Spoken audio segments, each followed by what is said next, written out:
Sa dunia ilang lain, awam pati mudi aku tadi ayam buat bukan buat yang bilang. Akhirnya, Kristus Yesus sesama Malaysia. Namai Tuhan kau cahaya dalam rumah akan tempat. Namai hati adalah kuhayang amalnya percaya cuna. Atinglah kumawal dewi. Nam Kristus Yesus sesama Malaysia.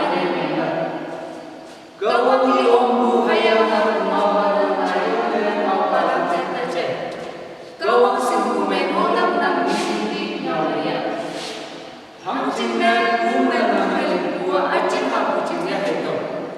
Hapu itu mangli buah asa cingna kau mana. Ham cingna sah ni emo hayang kau italat kaya cuma. Tahu cingna jangan mana.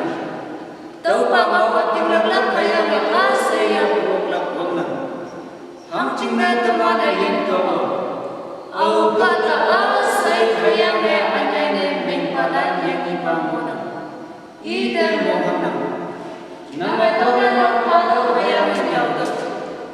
Nam nausi ibak au oi sinetatan. Hapai ngau.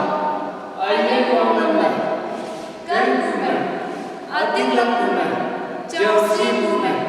Mengpadan sama nam labu jalan kotor. Tau mangai namai aku si somai lai nau ini.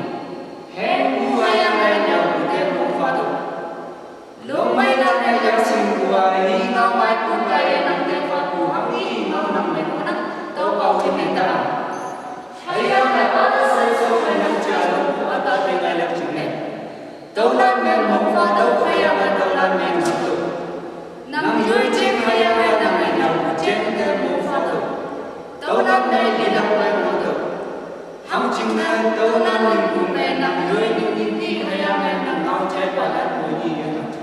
Atau